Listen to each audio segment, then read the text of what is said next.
Tell me your name and title. My name's Erik Whitworth. I'm the athletic director at the Georgia School for the Deaf in Cave Spring. Why athletics director and why Georgia School for the Deaf? What drew you there? Long history from the deaf school.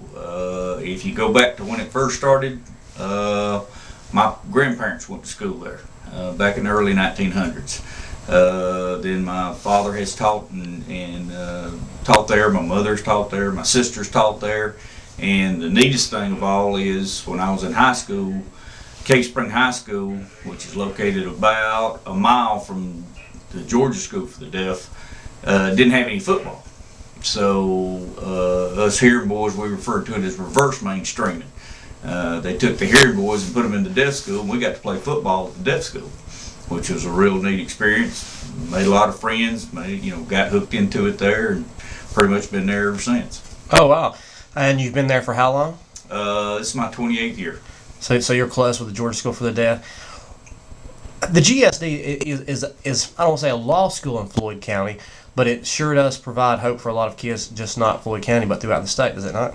Yes, sir. Our student body comes from I think the furthest north. We've got some kids up around Dalton, Ringgold, all the way down to Savannah and Valdosta. Our kids run from one end of the state to the other end of the state. How many students usually attend GSD? This year our enrollment is about 106, which that's been about our par for the last couple of years.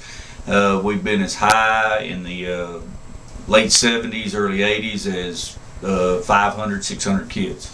As athletics director, what all the sports consist of at GSD? We have got volleyball for our young ladies, and basketball and for our young ladies, and then we've got football and track and basketball for our guys.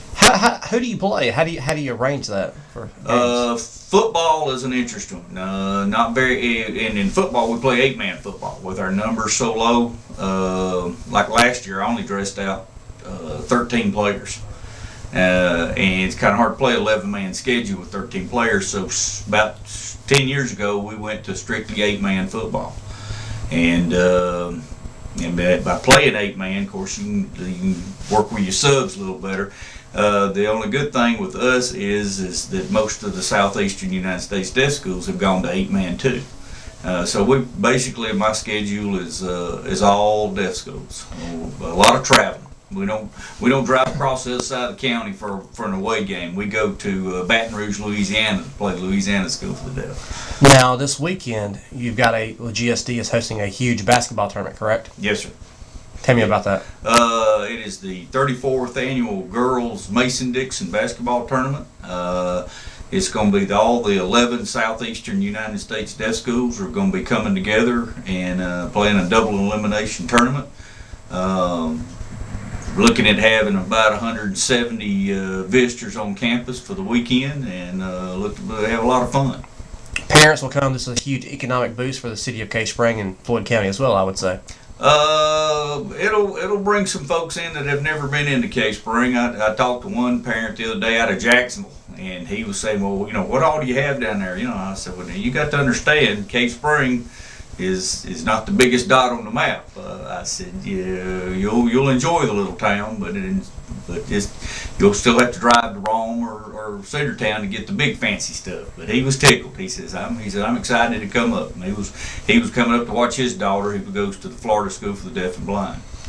What is it about GSD? I know you talked about your family, and what is it about Cave Spring that you fell in love with inside that's where you want to set up, and this is where you want to live?